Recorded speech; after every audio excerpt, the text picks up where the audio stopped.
Hey, Clara, how are you doing, my lovely? Hello, I'm fine, thank you. Thank you for having me. This is very exciting. So, for everybody listening, we have Clara joining us today from the one, the only, the Muzzle Movement. And we got to meet you in person, in real life the other week.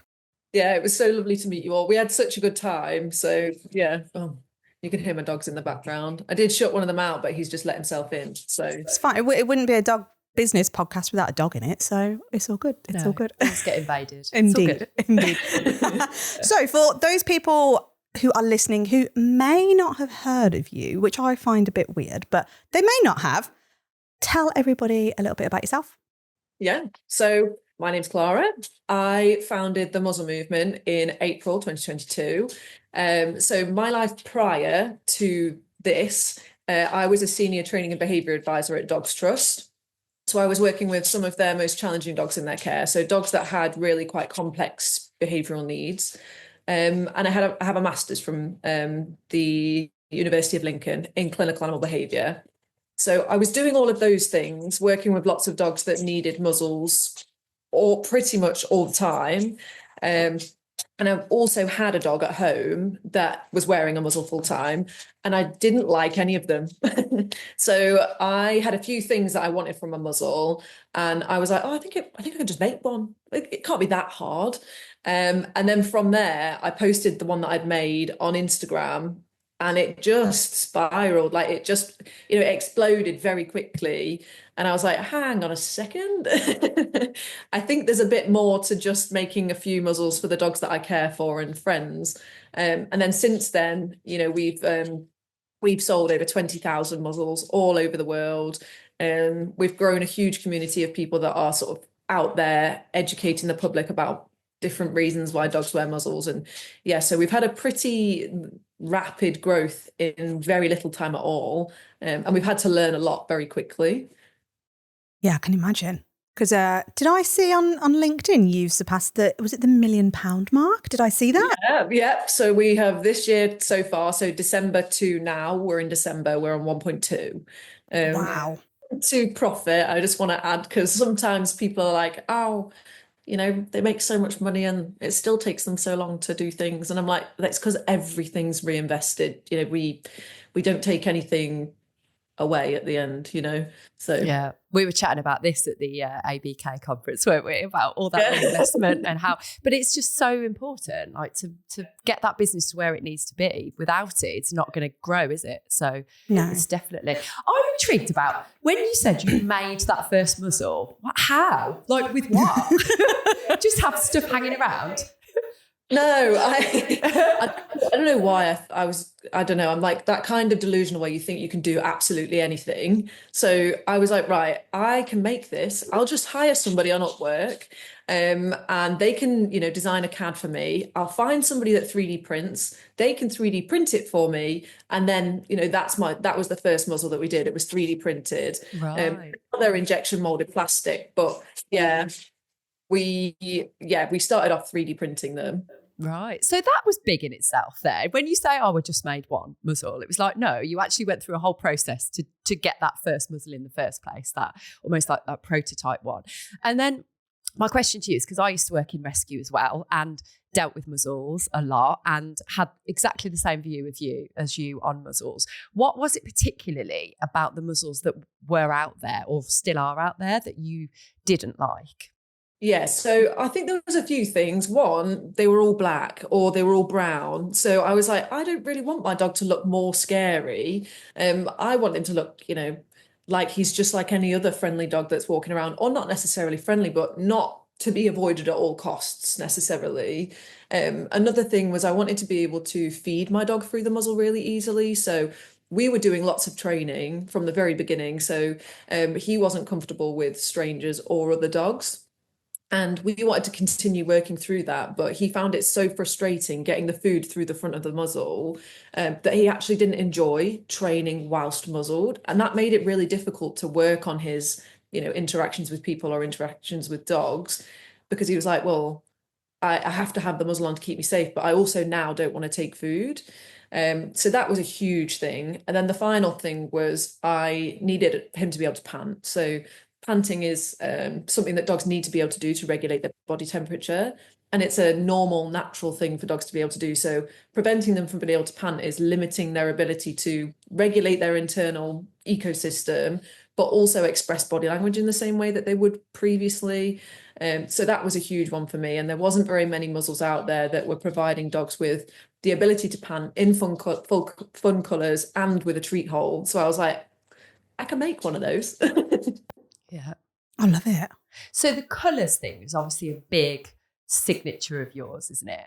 And have you found that over the years that has changed public perception? It's done the job? Yeah, I think from when I first started to now, there is definitely a shift in the way that people are perceiving muzzled dogs. I think a lot of that is due to colour, and we hear that quite a lot. So people will get in touch and say, you know, the public are much better received my dog in a muzzle when the muzzle's pink or when the muzzle's blue, or they'll be out with their dog and people will ask, oh, how come your dog is muzzled, instead of just assuming. And there's nothing wrong with, you know, giving muzzled dogs lots of space. I think that's still really important because we don't know why that dog is muzzled. So, you know, if I was out with my dog previously with his muzzle on, I didn't want people to approach him necessarily, but I think it's just that perception of that dog actually isn't a bad dog, or that person isn't a bad person. They're just working through something that's quite challenging. Yeah. Interestingly, we were out with some dogs this week. We've got a Dalmatian that we're jointly working, and he's in your typical black muzzle. He has got a bite history with people, and we've had so many conversations, haven't we, that it amazes us that, weirdly, that typical black muzzle hasn't put people off coming over and going like, oh, look, possibly because he's a Dalmatian. Like, you don't see him all that often. Like, oh, look, let me pet. And we're like, no, He's got this space. There's a reason. I think sometimes the black muzzles are harder to spot as well. So you can't really see them from a distance in the same way that you would be able to see a bright orange or a bright pink. And because we've had the same black muzzles for 30 years. There's been no innovation in this space really for that long. So it's kind of like, it's just like, oh, you know, it's just a dog in a muzzle. It doesn't catch your eye in the same way that, you know, bright, bold colours do. Yeah. So I would like to know so tell us from that point where you had that first prototype muzzle and to now, like what kind of growth journey have you been on? Not just financial growth and all of that investment stuff, but like personal growth, because it changes you such a lot, doesn't it, when you start growing a business in that kind of way. So yeah, anything you can give us really about how that process and that journey went for you would be amazing. Yeah, so at the very beginning, I sort of probably naively launched a Kickstarter. So I was like, actually, this looks like it's more popular than just my friends and, you know, people in Dogs Trust that I worked with. So I'm going to launch a Kickstarter. Not only am I going to launch a Kickstarter, but it has to hit £40,000. Otherwise I get none of it, or everyone gets refunded. So I had a lot of faith at that time that I had an idea that was going to raise £40,000 in 30 days. Not many people around me thought that was possible because I'd only just come up with this idea, and I was like, well, if I'm going to do it, I'm going to do it properly. And so we did. We raised £46,000 in 30 days, which was amazing. But then afterwards, I was like, oh no, what do I do now? Because I've never run a business. I've never manufactured anything. I have no experience of, managing a team. My role previously was managing dogs and keeping dogs safe and mitigating risk with dogs. So I've had to learn so many skills very quickly to be able to make sure that everything that I've sort of worked and built doesn't slip between my fingers. And I could not have done that on my own. So at the beginning, I was completely on my own. I'd sort of sold 800 muzzles. And I was like, right, I'm going to have to make them all, ship them all. I'm going to have to do all the customer support. And I did for the first sort of year. I was working full time, 60 hours a week. And I was just about to say, were you still working? Yeah. Dogs, wow. Yeah. So I was, the first year, I think I was doing about 150 hours a week. That was for the first year. And then I was like, I can't do this anymore. It's not possible. And I should have hired people sooner. I should have brought in help sooner. I mean, my partner got roped into a job that he didn't apply for. But yeah, I should have brought more people in. I think I've just doubted whether I was whether I had sort of something that was going to burn very quickly, go really well at the beginning, and then it would fizzle out, or whether it was something that had longevity. And I didn't know at that time. So I was reluctant to, reach out to all my friends and be like, oh, do you fancy quitting your job and coming to work for me? Because I maybe have a job for you now, but I might not have one in 3 months' time. But I should have known, or I should have had more confidence in my idea at that point to know that I didn't have to struggle on my own for all of that time. Because now we're a team of 12. We've grown from, me on my own for that first year, and then in this last year, a team of 12. So it's been pretty humongous growth. And in that, I've had to sort of learn, right, well, how do I set up one person? Okay, how do I manage two? How do I manage a team? How do all these people work together? How am I going to track their hours? How am I going to pay them all? So yeah, I've had to learn more than I think I've ever learned in my life quickly.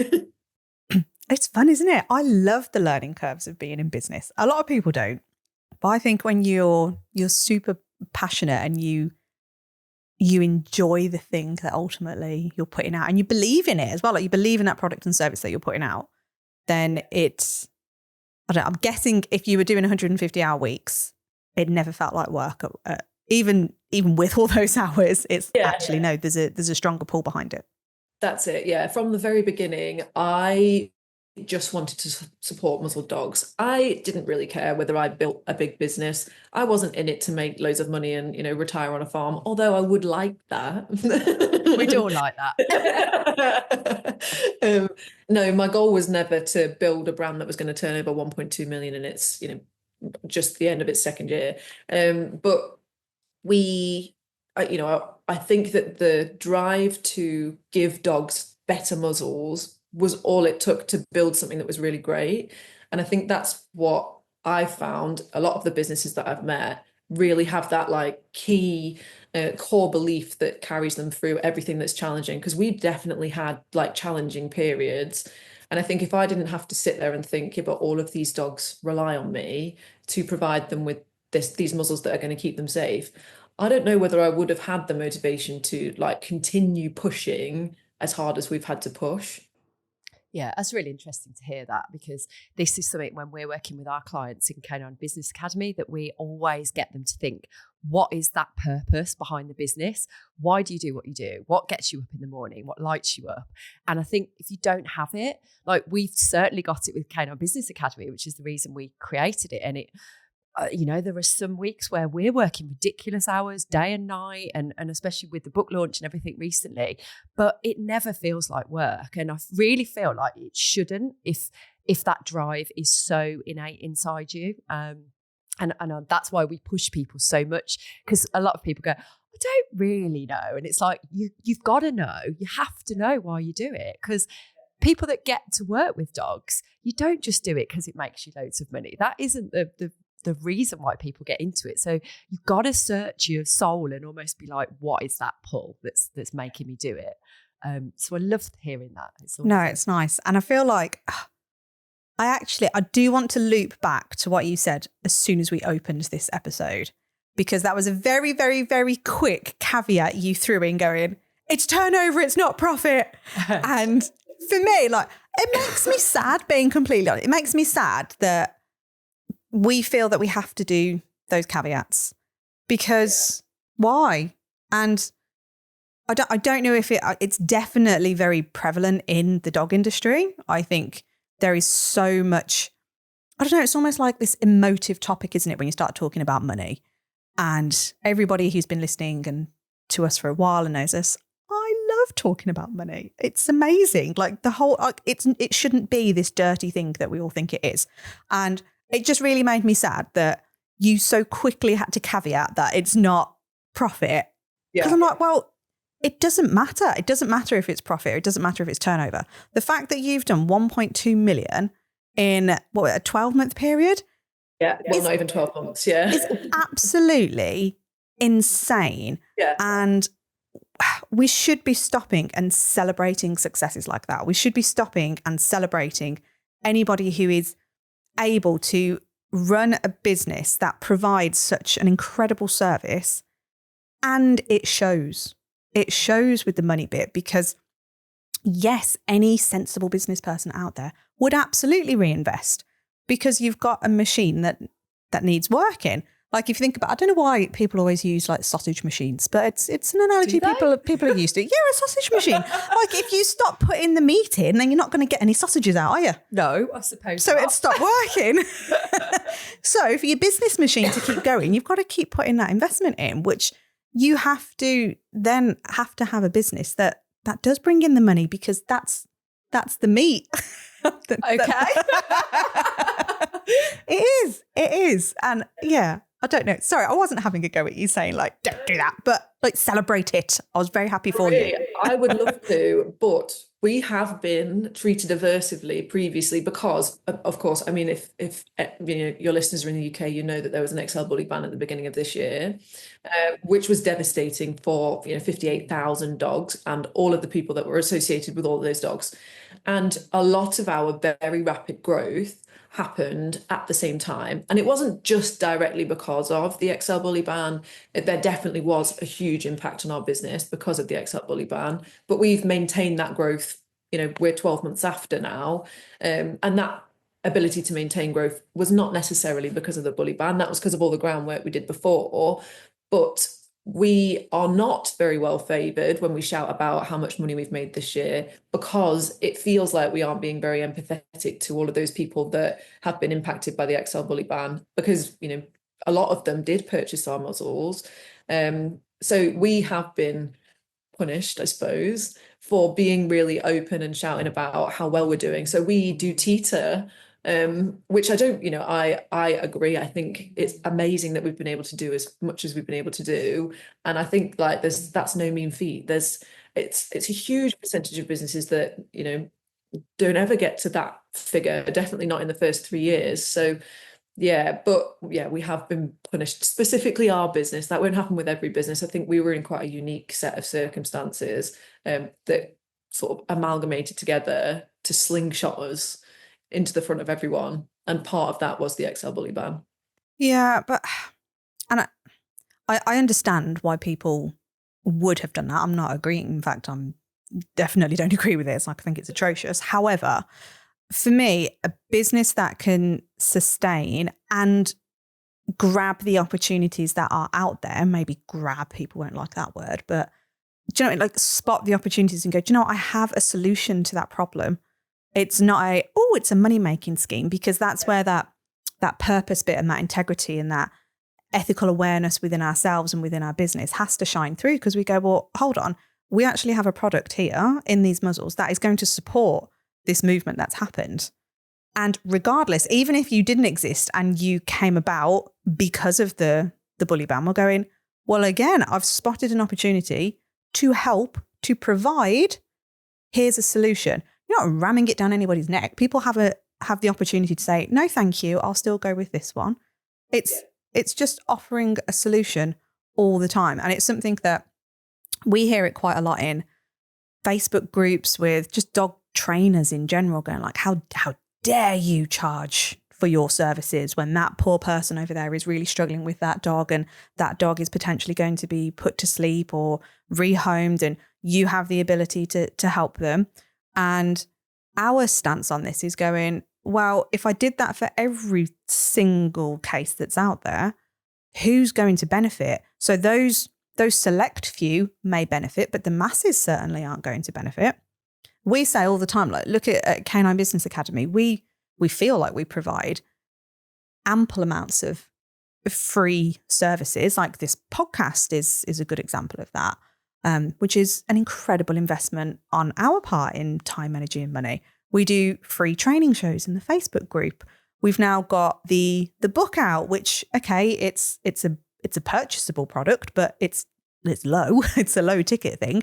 But we wouldn't be able to do all of that if the business didn't generate money. So we're actually able to help the masses because the business is making money.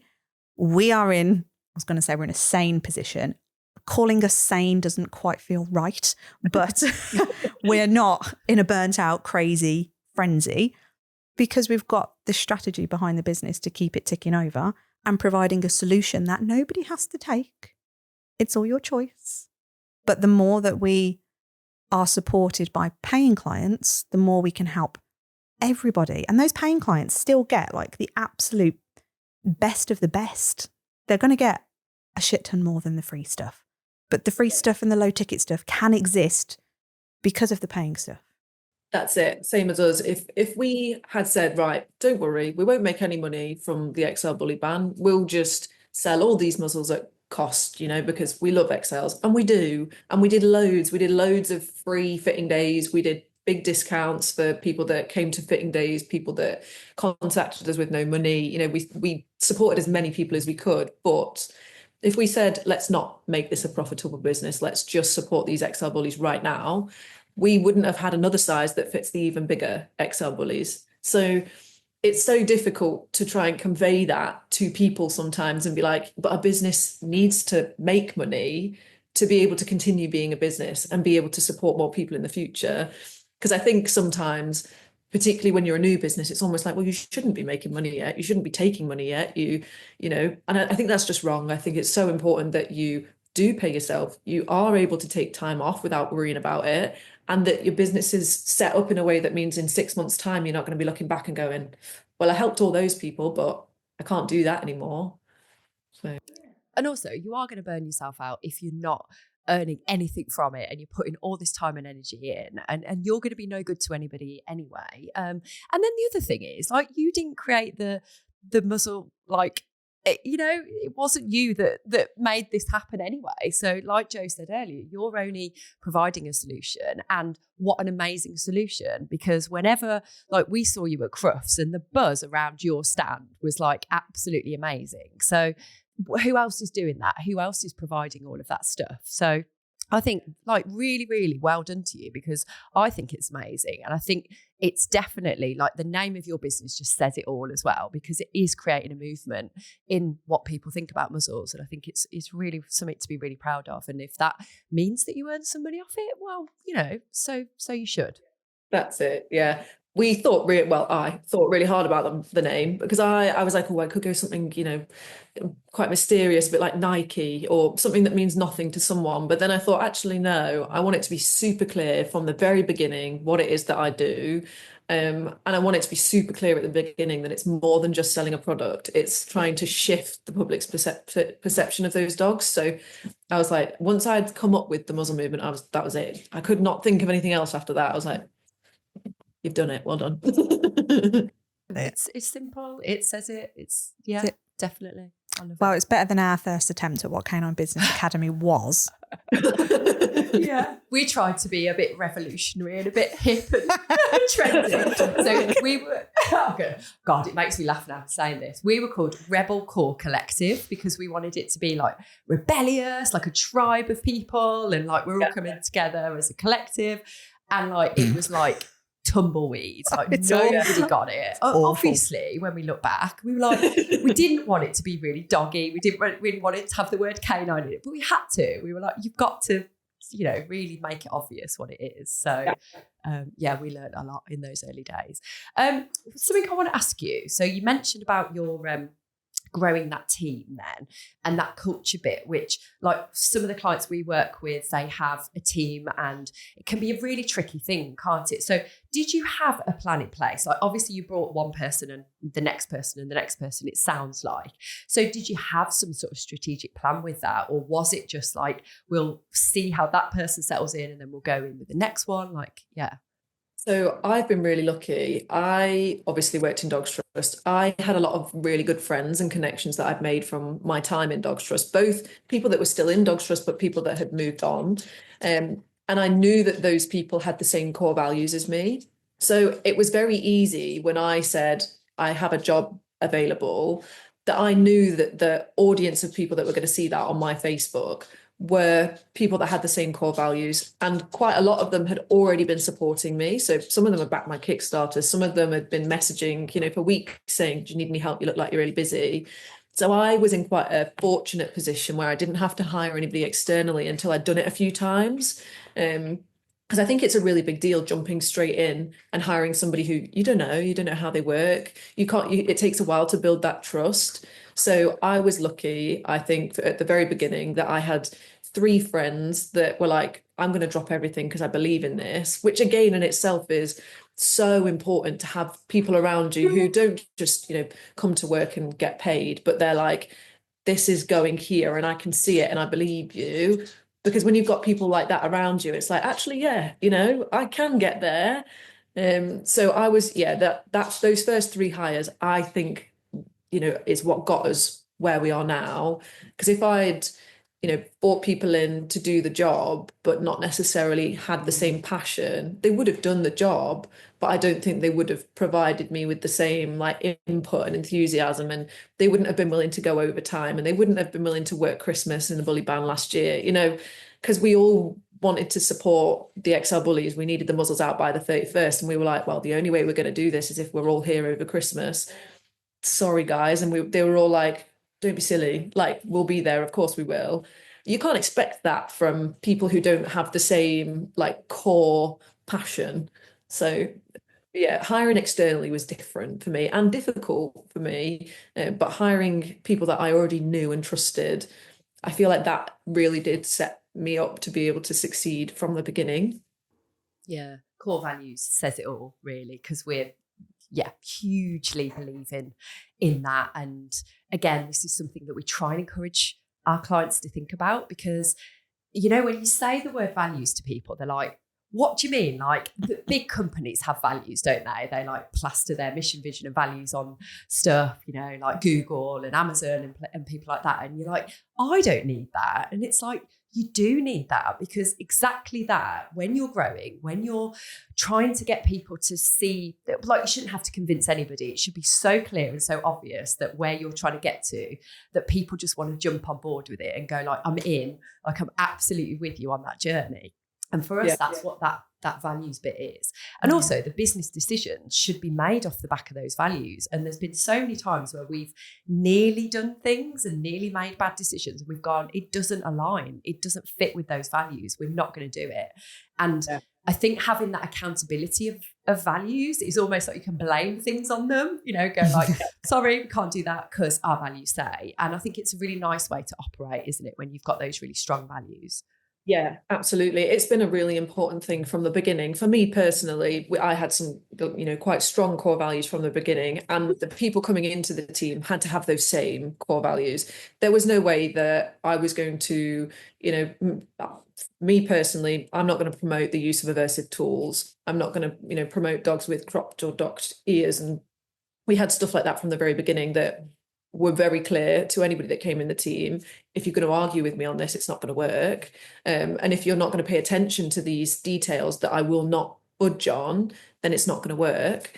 And they have, even now, particularly one of them, Annie, will hold me accountable all the time and say, you had these core values at the beginning. We will not waver. You asked me to keep you accountable. And it's not that, we are straying from those core values, but sometimes when large companies come up to you and say, actually, we could stock you in every large pet shop in the UK, what do you want to do? And we're like, we said we wouldn't be stocked alongside any aversive tool that includes pet corrector, so therefore the answer is no. And I'm like, oh, the answer is no. Yeah. Thank goodness you got them though, because I totally resonate with that, because we've well, because there's 2 ways of looking at it, isn't it? Like in that scenario, you're like, but look how many more people could benefit from getting those muzzles, because it's everywhere then. Like a good majority of people will enter those shops. However, it's what sets you apart and what is going to make people go, oh. Yeah. And then again, I can just hear, like, I can see the conversations playing out now. And then another thought process might go down, yeah, but if you're not in the shops, then how are we going to get to know about you? Well, then that's where the business has to continually show up in the places that you want it to and continue to grow in a way that feels in alignment with what you're trying to achieve. And I think sometimes it's so easy to get wrapped up into that, almost like that quick fix thing, isn't it? Like if you compare it to dog training, it's like, oh yeah, look, there's that quick fix option. Bang, we've done it. Like could have made probably a couple more $1 million off of that. Job's done, can sit back pretty. Everyone's got the muzzles. I've done the best I can.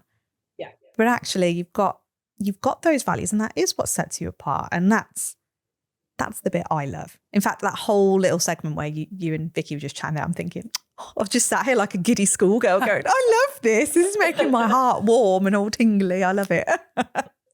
Yeah, It's right though.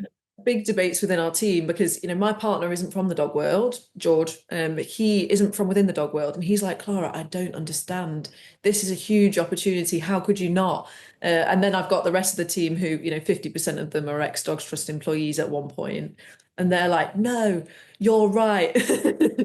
So it's been a healthy debate within the team where we've had to sort of, we've gone back and forth with these companies and said, well, we are willing to work with you if you're willing to consider, reducing the amount that you stock this, or, if you're willing to remove this. And I think that's how change happens. Like, it might be a bit naive and a bit big-headed to think, oh, we can make these large corporations reconsider. But I think if nobody else is going to give it a go, then they're not going to reconsider. And if it means that we don't benefit directly, but the dogs that are shopping, the dogs that are impacted by impulsive purchases when they see them in pet shops, then fine. We'll take that, loss of £2 million orders that we could have had next year. If it means that over time, the right things are happening anyway. So we're so lucky to be in a position to do that because not many businesses are. Yeah. But I also think it shows a real respect for that decision, don't you think? Because even if that company's gone, oh, well, it's their loss, they're probably actually going like, fair play to them for not backing down and sticking to their values, really. Yeah. There's a lot to be said for that. You're right. It makes people stop and think. It does. Yeah, I hope so. And they've circled back around twice now. So this is the second time they've checked back in and they've said, oh, have you changed your mind? And I said, oh, my core values are listed here. Still not changed my mind. And I love what you mentioned there about the team being involved in that decision as well, because like this thing about like the person at the top has to make all the decisions and the team just goes along with it. Like I just think a successful business is not going to work, is it, unless you involve everyone, even people right at the bottom, like involving them in that decision. And again, if they're involved in the values, then they should absolutely be involved in it. They're all integral. My team is what has got us this far. It's not me. It's not, the product definitely helps, but it's actually the team. And it's the fact that they will all go above and beyond. They'll all bring new ideas to the table. They'll all, they're all thinking. They go home and they're the same as me. They're going home and they're like, but we could do this better. We could do this better. They're writing notes on their phone that come in the next day and they're like, I've had an epiphany.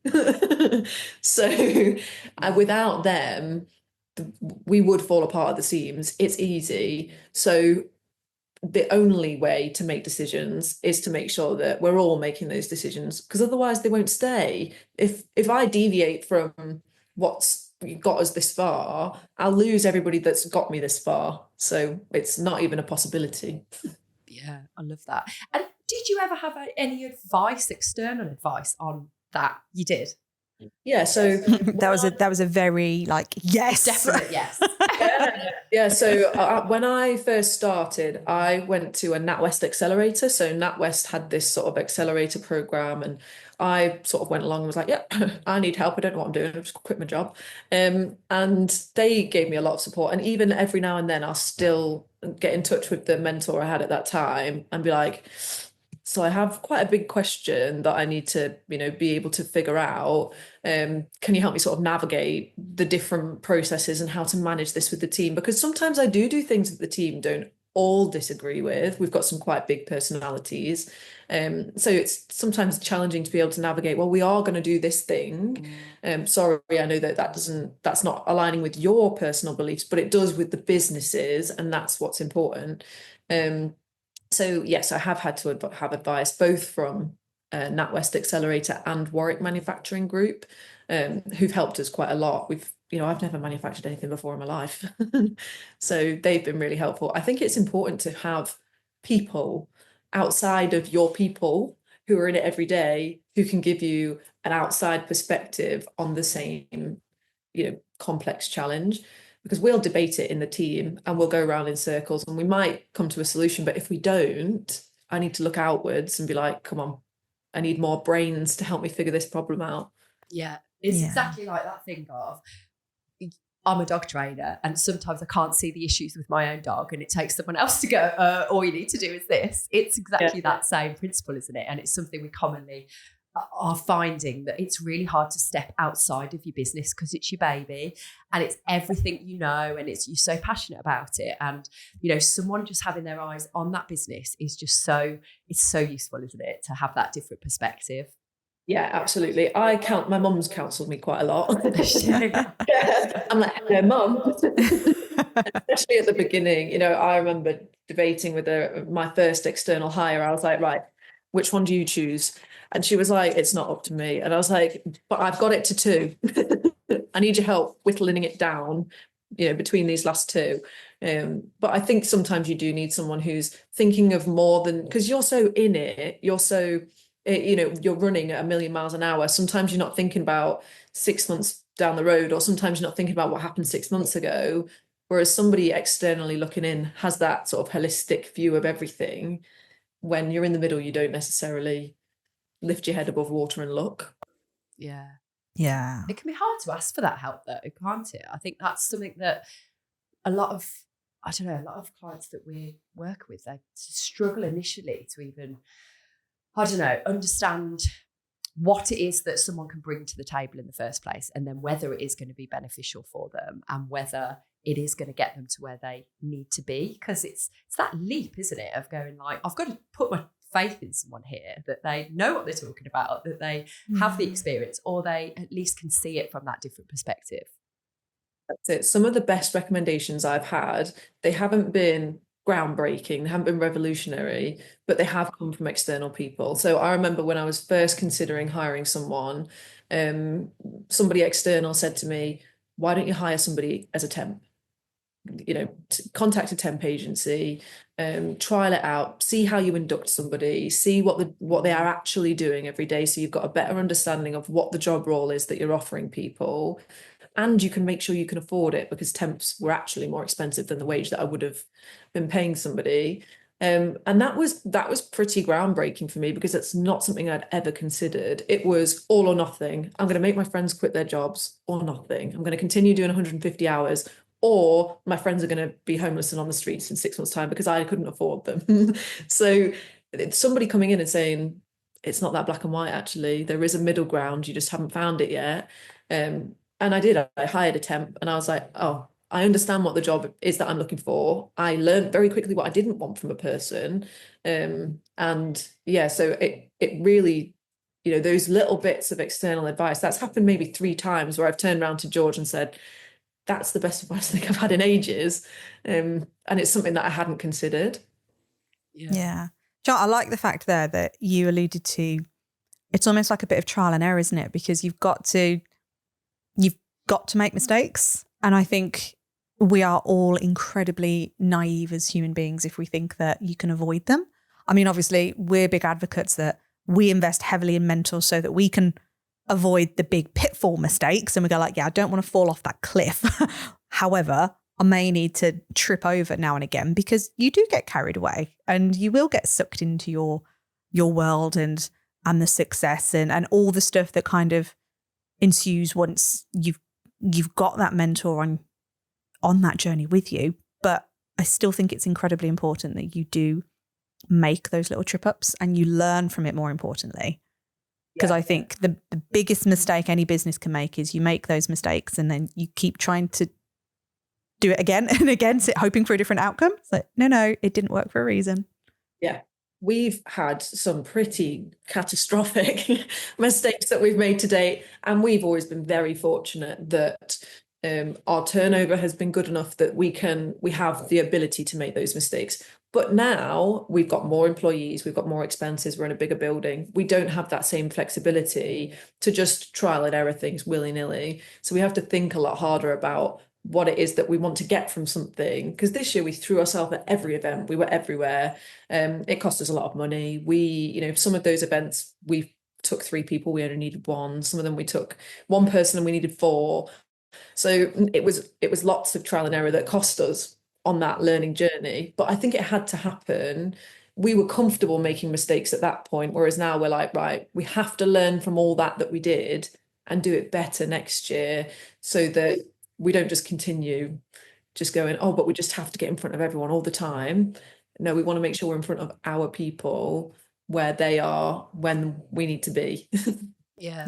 And I think another way to look at it is like trial and error is one thing, but almost like strategically testing something out and seeing whether, like, if we do this thing, we don't have to be stuck with it forever. We can change it again. Yeah. And I think when it comes to business, we labour so much sometimes on the decisions because we're like, what if it goes wrong? What if it doesn't work? And it's like, well, you can change it. Like, I mean, I'd say 99% of things you can change, you're not going to commit 100% to anything that you can't change it. It's your business at the end of the day. You can change it. So I really want to get that message across as much as we can really in this episode and say like, it's okay if it doesn't go 100% right, and we can test it out for a X amount of time and then we can do something slightly different, pivot and do something slightly different. It's okay. Yeah. We've pivoted. We've made so many, we've been like, well, that didn't go as well as we wanted to. We sit back as a team and we sort of have these little sheets where we're like, what went really well? What didn't go really well? What can we do better next time?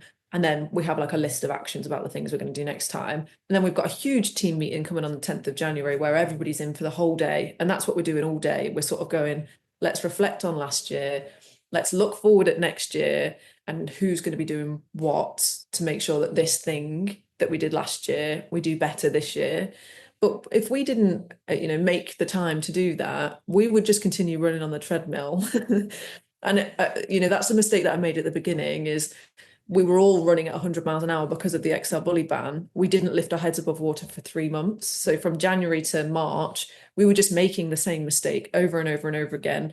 And it was costing us time, which we didn't have. So when we got to April, I was like, everything stops for, the next few days. We just need to rethink what we've been doing for 3 months. Just because we've been doing it for 3 months doesn't mean that's how we should be doing it.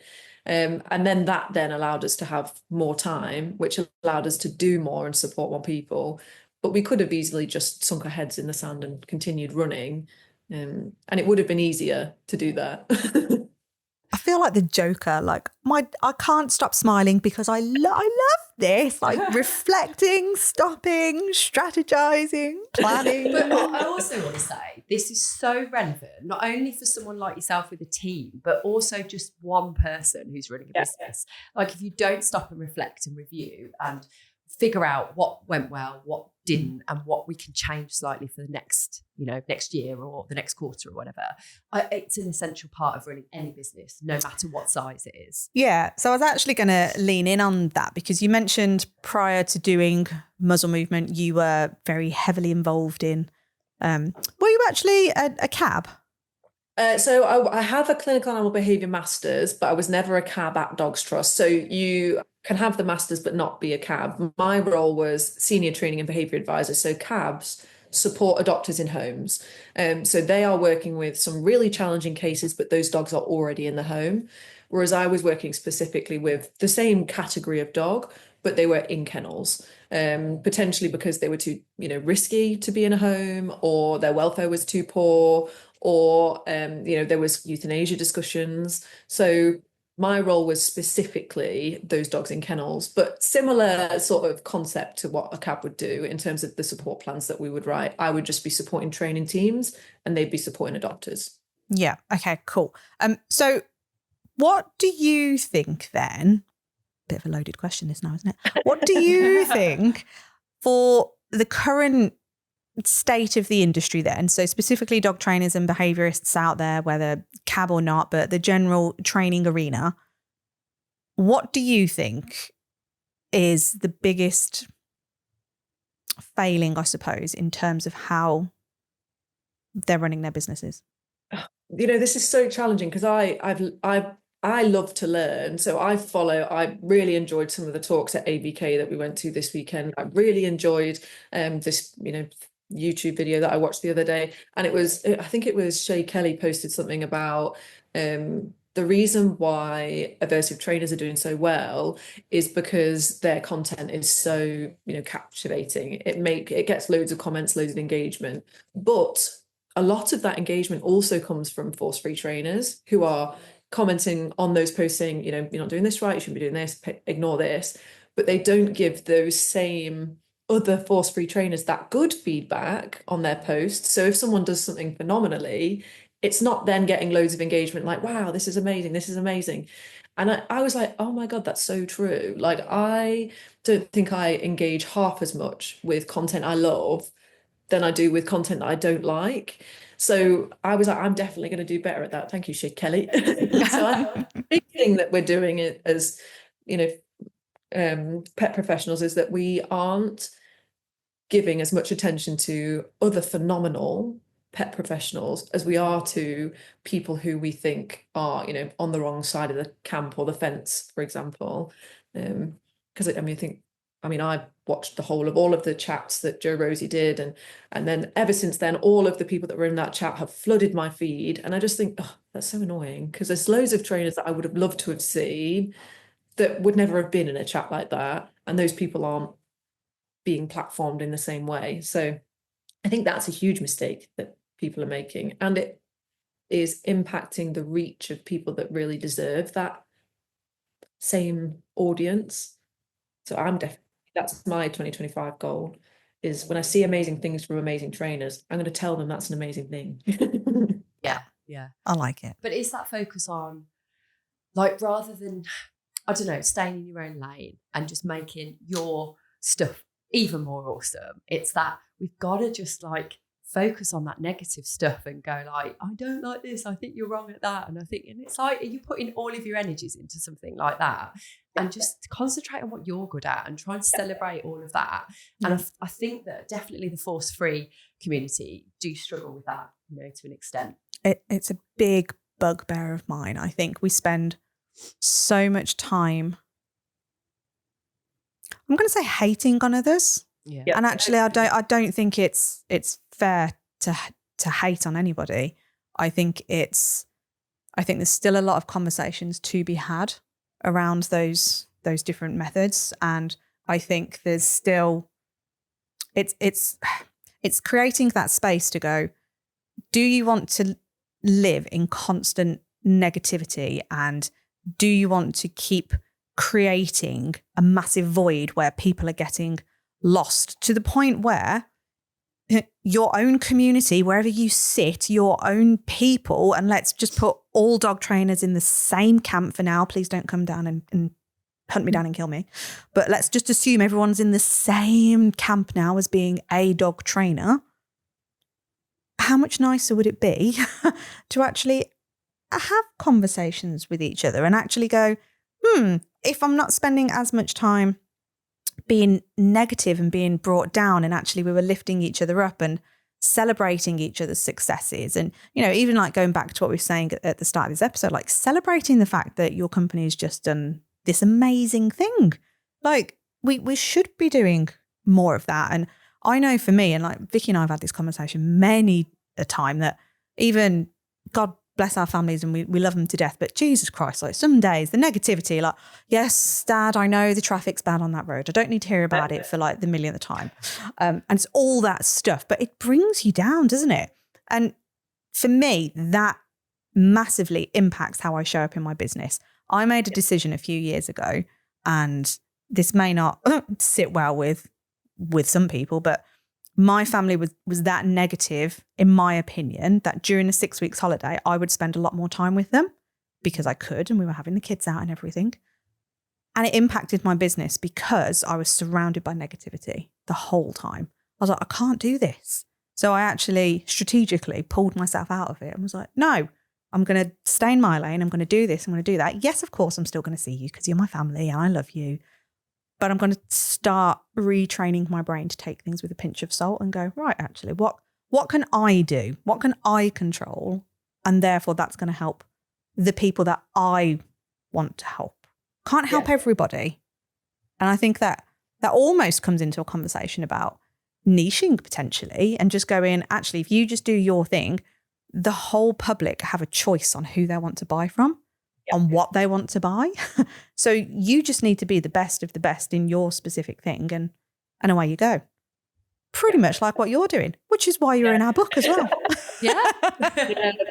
We have got sucked into negative circles and been surrounded by negativity, and we've been very lucky that all of us here know why we made that decision. And so we are happy to back ourselves 100% in, every decision that we make, because we've thought about it so much. It's been discussed as a group, it's been discussed as a team. There was no decisions made on a whim. So if the consequences are unhappy people, that's a sacrifice we're willing to make for the greater goal of supporting as many muzzled dogs as we can. So yeah, we've been in challenging situations where the negativity's felt quite heavy, and we've had to have conversations in the team where we've said, but these people aren't our people anyway. If they don't understand why we've made that decision, we're okay with them not understanding us. And I think that sometimes, like, from an external person, it feels like a bad business move, because they're like, but how could you possibly alienate, a segment of people that are your potential customers? But actually, they probably weren't potential customers anyway. They're disgruntled now because it's been highlighted that they weren't a potential customer, or they aren't our priority, I suppose.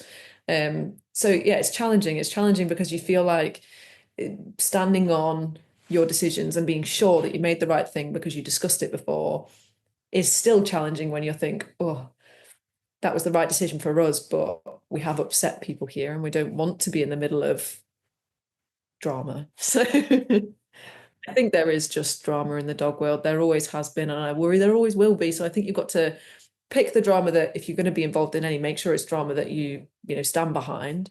And if you don't want to be involved in it, don't go jumping in front of the, don't go and be like, I volunteer as tribute. Nope, we just sit quietly in the background now and just think we'll get involved in the bits that really matter to us, but the rest of it, we're okay. Yeah, and it's also understanding the impact it can have on people, because there are people that leave the industry because of the drama, because of the judgment, because of all of those things. Like, if I speak out, someone is going to slam me, and I don't want to do that again. So they're just sitting in, again, going back to these Facebook groups where people are just like afraid to talk because they're just going to get slammed. And it's so sad that that's how people feel. Like, when we talk about getting visible on social media and helping somebody connect with you, like, how do you know that that dog trainer is the right person when we can't see your face? And a lot of the feedback we're getting is because I'm scared that people are going to hate it and people are going to say things. And it's like, what sort of world do we live in that's how people feel? It's just really sad, isn't it? It is sad, because actually I don't think they're fearful of what their potential clients would say about it. They're scared about the peer group. Peer group jumping on and attacking.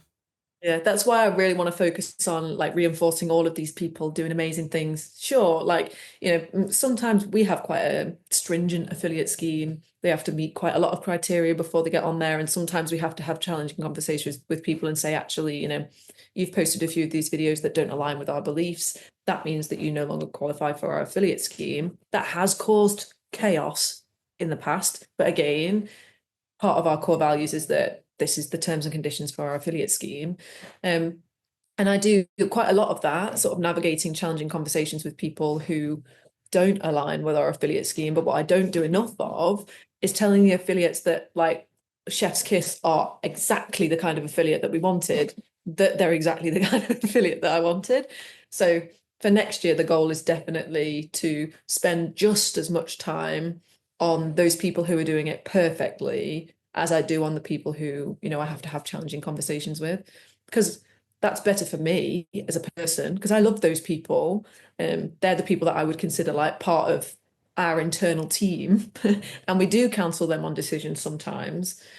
So I want to spend more time on them and less time on, stuff that I find mentally very challenging, exhausting. The whole team does. So yeah, it would be easier to not have really hard and fast core values, but that wouldn't have got us where we are. So, and imagine that got to you to the point where you actually went, don't know if it's worth it anymore for the Muzzle movement. Can you imagine if that's that pressure of what people thought, and that judgment, and people having these opinions could actually do that to somebody? Yeah, so we definitely have had internal conversations about removing our affiliate scheme altogether, because it causes, particularly a couple of us in our team, quite a lot of stress to make sure that the people that are representing our brand are representing us in a way that we want to be represented. And we have sort of said, like, this is actually a lot of work, and I don't know if the stress is worth the amount of work that it's taking to get to where we need to. But then I look at, the affiliates that are doing amazing things, and they're hosting fitting days, and they are helping people all over the world find muzzles that are suitable. They are offering free training services, which is building their business because they're getting new clients come through their doors. They're building relationships with new people. And I just think, but it's those people that would lose. Like, it's those people that would not get, all of the benefits that we are helping get there. We've got a map on our website that has all of our affiliates on there. So anybody that needs help with anything muzzle related has a place to go to reach out to trainers that are affiliated with us for support if they're not able to get to us. And I just think all of that business that we're helping generate for the people that we really believe in would be lost if we buckled under the pressure of difficult decisions. So yeah, it's that bigger picture thinking, isn't it? It's that. Yeah, we're exactly the same, because we sometimes think, oh, what, is this the right thing, or is that, and then you go, yeah, because we're reaching more people. The more, we can get our message out, same as what Joe mentioned earlier about the podcast and the investment that it takes and all that. It's like, but without it, the amount of messages of hope we get from people, like, oh my God, I was on the brink of leaving and you have inspired me to continue and to look at my business slightly differently and all of that. And that is just keeps us going. It's so lovely. So yeah, I love these conversations. So I feel like a bit emotional with this chat today. It's just, it's incredible actually talking to another dog professional that is so, I'm going to say geeking out on the business stuff as much as like we love it, because it goes to show, like, to me, you've done everything and just smashed it. Like, you're just nailing everything because you're, I can't even get my words out. It's that amazing. But you're literally just doing it. Like, you've got your purpose, you've got your core values, you know exactly who you are, you know exactly what that business stands for. You were willing to make the investment and then go, right, this is a strategic investment. It's a risk, but we need to learn from that risk. Let's see what happens. And it's not like a willy-nilly thing of like, oh yeah, let's just rock up there and, let's go to a cooking show and see if we work there. It's like, no, hold on. Let's see what's what.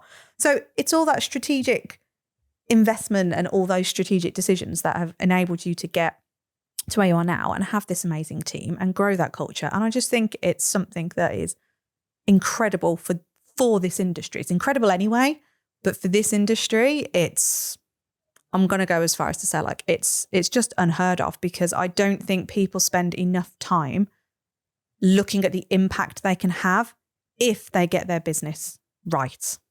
Yeah, I agree. And for us, that's that passion bit. I think it is. It's the passion. And I think it's I've come from this industry. I'm not an external person that's come in and thought, I can make money off muzzles now. All I've ever done is work with dogs. Since I was 14, the only jobs I've ever had have been with dogs. The only studying I've ever done is dogs. So it's almost like eat, sleep, breathe, repeat. But it's just that I was like, okay, well, I'm going to do the things that I love the most, but I'm going to make it into something that, supports the things that I love the most. And I miss a lot of things about rescue. My plan was never to leave. I was in my dream job. I'd worked my whole life to get that job.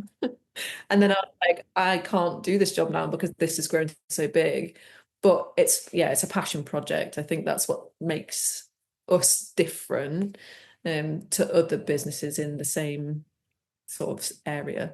Yeah. And, I could totally resonate with how you feel, because I did a very similar job at the Blue Cross to you. So like when I started my puppy classes, it was because I wanted to make a bigger difference. I wanted to try and get out to owners of dogs before they made all the mistakes and relinquish them to rescue. And then that led me to meet Joe and create this business, because we know that there are so many things that need to change in this industry. And it's almost like, okay, we're not doing dog training as much anymore because we don't have the time, because CBA has just gone massive, which was the plan. But also, like, we know we're reaching even more people now because we're helping people to help owners better.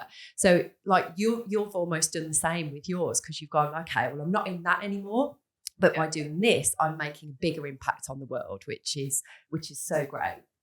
Love it. Yeah, my mum always says you're in the same machine, you're just a different cog. Yeah, that's a really good way to. Yeah, it's a really good way to put it, actually. I mean, how do we feel then? So do we think, because I think there will be, do we think that there will be people out there listening to this episode now that will potentially be thinking, that's exactly why I don't want to do the business thing, because actually it's going to take me away from working the dogs? Potentially.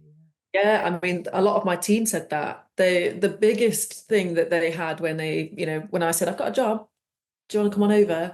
Their concern was, but I'm not going to have as much contact time with dogs. And I was like, you're not. Yeah, you're absolutely right. We do not have a kennel full of dogs here. But I think what they've learned and what I've learned is that the thing that like makes you enjoy working with dogs so much, yeah, okay, physical hands-on with dogs is phenomenal, but the bit that I loved about working with in rescue wasn't necessarily that I got to work with hands-on with loads of dogs every day, although I did. It was getting those dogs into the home. It was that like win of this dog is no longer going to be euthanized and it can go and live a happy and successful life. And I think that same drive is what I have now. It's that dog is no longer going to be euthanized and it can live successfully in the home. It's actually not any different. It's just physically what I'm doing every day to achieve that same goal is different. Yeah. Yeah, it's I was having a similar conversation with my lecturer the other day. So I'm doing my level 6 in animal behaviour. And the reason I started doing that degree actually was so that I could get the CAB status. Yep. And then as time's gone on and as CBA has grown, I've gone, I don't want it anymore because it's gonna restrict me, because this actually, and my lecturer turned around to me and was like, but you found your calling, like look at what you, and I was like, and I have, and it's I cannot describe to you. Poor Vicky has to put up with me like most days just going, I love this so much. This is amazing. Look at all the stuff that we're doing. And she's there tearing her hair out going like, wow, I can't keep up with you. I'm like, I love it. Like I've definitely found my calling. And I wouldn't have got here if I hadn't have done the dog training, if I hadn't have gone through those 10 years of being low ticket and being a shit dog trainer and learning to be better and doing all that stuff. But so I can see why some people might be thinking, I don't want that. Yeah. I mean, my lecturer came up to me at ABK and said, from my master's, and said, what happened? I thought you always wanted to do rescue. When you were at Lincoln, it was rescue, rescue, rescue, rescue. And I was like, no, you're right. The plan wasn't actually to do this at all. The plan was to still be in rescue now until, the end of my career. But I still feel like I am. Like I still feel like I am supporting rescue dogs. I still feel like I am supporting the people that adopt rescue dogs and all the other people to prevent their dogs from going into rescue. So I think you just, sometimes you have to step back and be like, what is it that I love? Is it the dogs necessarily, like that hands-on contact? Because that definitely is a case for me. That's why we do fitting days. I couldn't survive without some contact with dogs. But for me, really, it was the like drive to prevent dogs from going into rescue and help dogs coming out of rescue live successfully in homes.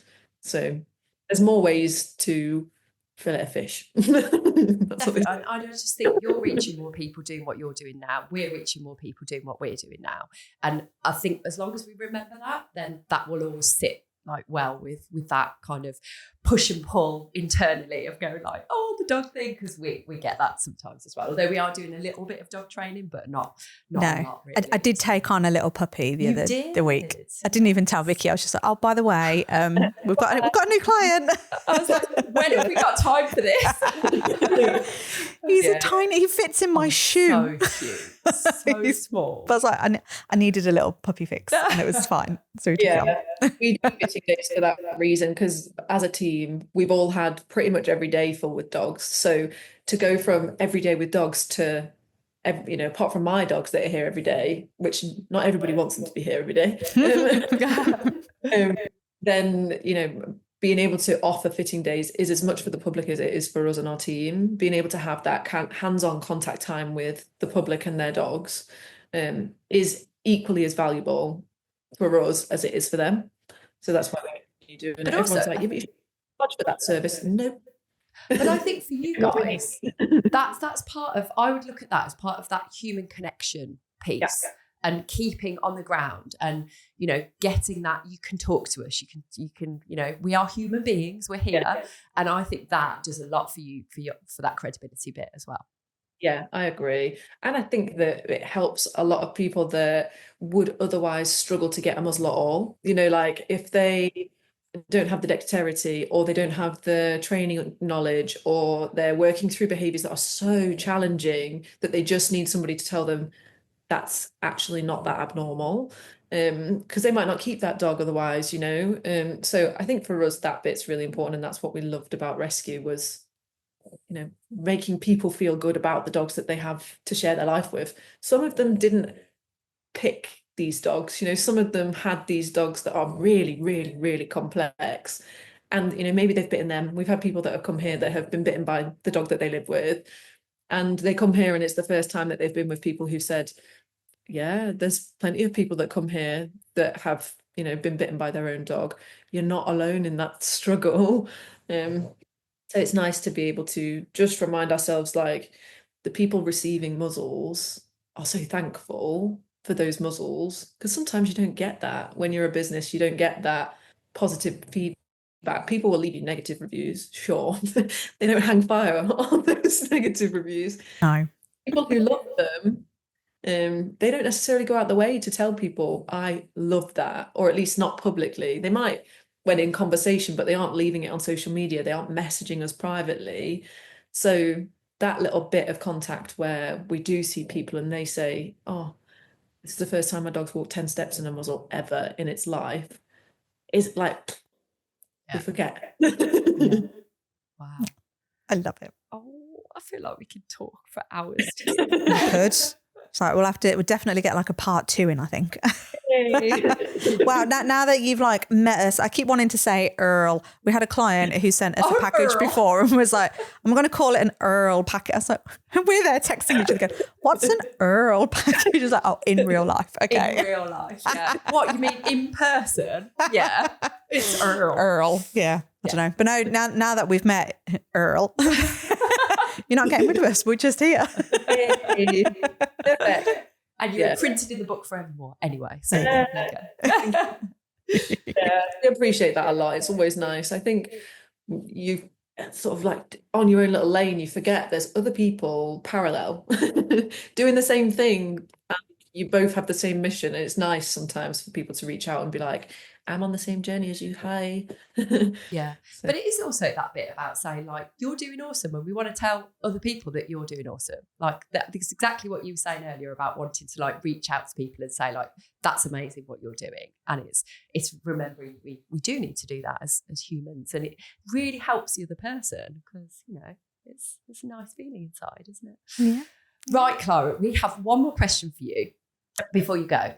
As you now understand the mission of CBA and everything we're trying to do, who else do you know that we could have on our podcast to help spread the word, to get the message out and help the listeners?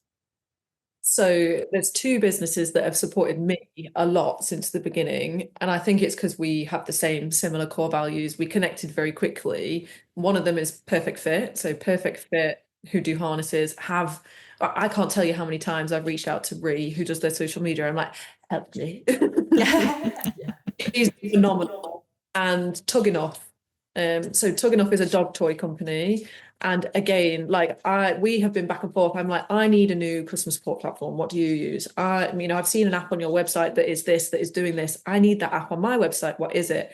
And I think it's connections like that with other businesses who've really helped us understand what we need to do. So my 2 votes go to those 2, because they've helped. We know Danny and Ree really well, actually. Yes. So we will hit them up and go, get on.